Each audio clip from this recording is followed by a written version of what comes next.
So, Canadian Grand Prix, that to be the ninth race of the season. Ninth, as in number 9 race of the season. And as you can see, the tables crashing and crumbling like a pack of cards recently, with Ferrari and McLaren really closing up and showing decent pace. And the championship leader and race leaders, Max Verstappen and his team Red Bull, are also falling like a pack of cards. And even in the coming race, it's showing that they are saying already that they don't think they'll be able to win the race in Circuit Gilles Villeneuve in Montreal, Quebec, Canada. And this is going to be a serious twist in the championship tail as it is already going, and as we can already see. Now, in Canada, we can see that there are long straights and some fast corners and some few slow corners, and certainly it's going to be an interesting race. Now, how will this race turn out? Because there are some new changes, circuit changes in Canada already. It's going to be interesting. Let me give you a brief background of the circuit in Canada. This will be the 43rd time that the Circuit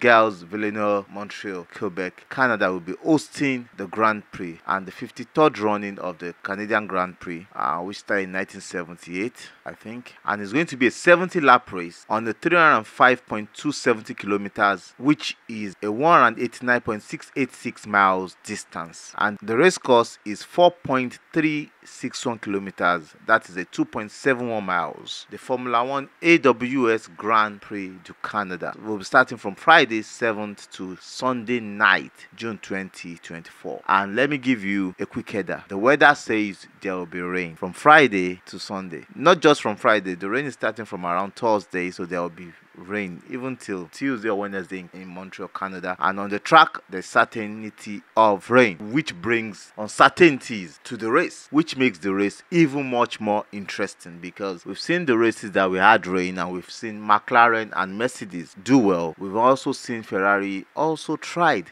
and with the upgrades these teams have brought, let's see how it will translate into good racing. One of the reasons why the Red Bull team are so concerned about their car in Canada is because of the stiff ride and also the curbs, because those curbs in Canada looks exactly like the curbs they have in Monaco, in which we just finished 2 weeks ago, and they had problems with the curbs. Their car was kangarooing on the curbs, and it's going to be another test for Red Bull. And the only hope Red Bull are having now is to have something that will be decent before Spain, because if they lose it again in Spain, it is already a calamity that is not waiting, that has already started dancing in a show of shame for Red Bull. If that happens, I've not said that has happened. Now, Pirelli tire supplier are bringing the C3, C4, C5 in the range of hard, medium and soft tires, the same way it was in Imola and in Monaco last race, to Canada. I think they're trying the softest type of tires to give us a very interesting race if it is going to be dry, because they'll be able to have like at least 2 tire changes in the race. With the race going to be rainy, we don't know what will happen on Sunday, but the weather shows that there will be rain. I think it's going to be more than 2 tire changes, maybe 3 probably, because if there's going to be rain and going to be dry, there will be so many things that will happen. The tickets for fan experience are sold out already, and you can't get any ticket. From Tuesday, they are all sold out. Now, the exclusive podium site ticket is over 2,600 euros. The grandstand sold out. The platinum grandstand sold out. The grandstand 11 section 4, 5, 6, 7 sold out. Grandstand 12 section 2, 3, 4 sold out. Can tell you almost all tickets are sold out. It's because it's interesting how inflations have gone high, but still we are having a lot of people that really have to enjoy themselves, especially with Formula 1, and with the way there are twists and turns in Formula 1 recently. It's showing that it's going to get much more interesting, and we're going to see a lot of teams coming up with so many surprise packages, and this one of the surprises what we are seeing happening to Red Bull presently, and it's going to get more interesting. The Mercedes team have said they are bringing more upgrades in bits to Canada. Ferrari are not bringing any upgrades except for track specific upgrades from what we're looking at. They're not bringing more upgrades. McLaren too are bringing track specific, but from what the two teams, but that's McLaren and Ferrari, has, they are still learning, so they are still growing from the upgrades they've brought. They are tuning a lot. Mercedes two are growing, they are learning a lot from their upgrade, and is pushing them forward, but they are still about 5 or 6 tenths away from the leaders, though they gain a bit of 2 tenths, but they are still like 5 or 6 tenths away from the leaders, which are just running away with their fight at the top with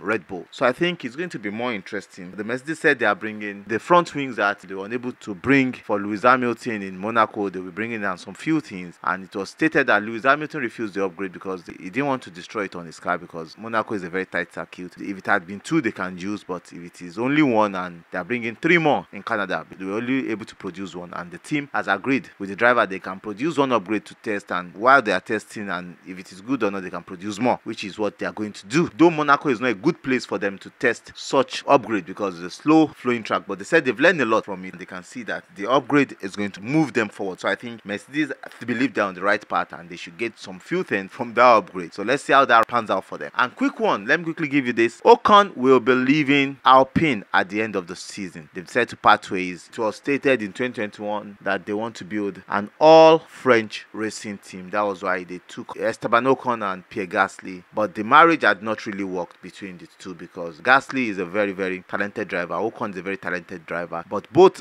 always want to win races, so they will give it anything. But in recent races, we've seen a lot of trepidation, we've seen a lot of indecency, especially from the side of Ocon in Monaco, in which he took some risk that we believe could have hampered his teammate from racing, and I think that had really set a tone in the team and would make the team make a decision, and he already has made a decision. I think he's moving to Sauber, Audi possibly. We don't know yet, it has not been confirmed, but we believe he's going to a new team from the beginning of next season. So it's a good thing they are parting ways, but I hope he'll be able to change, because while Ocon was racing with Perez, they had this same big issue. It was fight all the way. When he raced with Fernando Alonso, oh my God, the 2 years he had with Fernando Alonso in Renault, it was war and war all through. Now with Pierre Gasly, 2 years, they've bantered, collided, blah blah blah blah.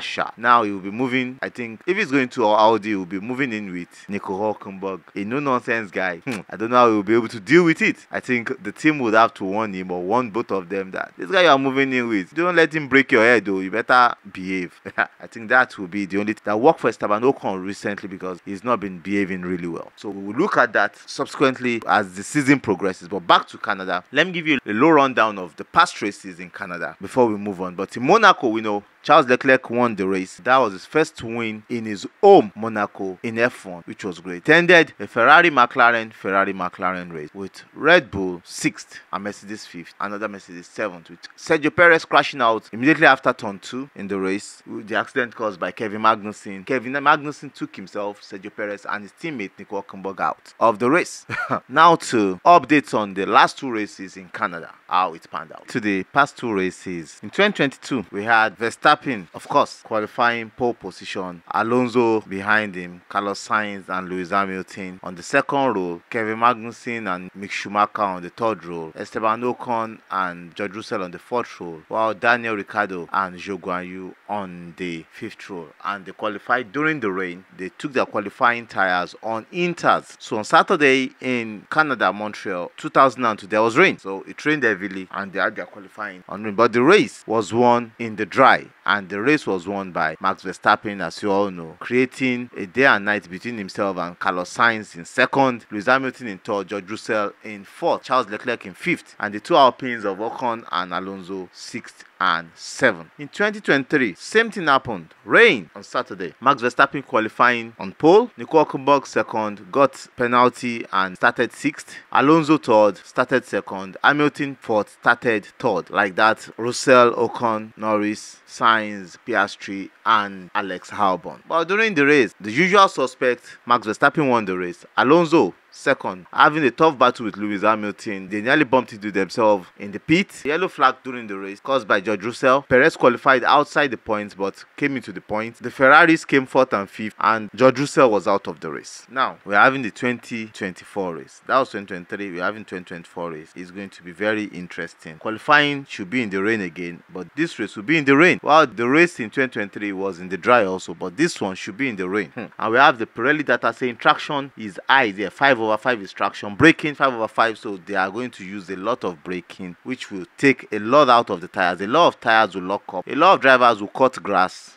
like lawnmower. Tire stress is 3/5. Asphalt grip is 1/5. The asphalt abrasion 1/5. Downforce not really needed 1/5, so it's not a really downforce race. We're having the FP1, FP2 on Friday, FP3 and qualifying on Saturday, and the main race on Sunday. It's going to be interesting. This is a race you don't want to miss. You don't want to miss the race, and there are still lots of unveiling we will still see before the year runs out. We don't know where Andre Newey is going to. There are suggestions that he will be going to Ferrari. We don't know yet if he's going to Ferrari. A lot of driver movements are coming up. But the main race, FP1 on Friday. Catch you guys on Friday with the lowdown on FP1 and how it turns out. It's going to be interesting. Love you guys. Bye. Cheers.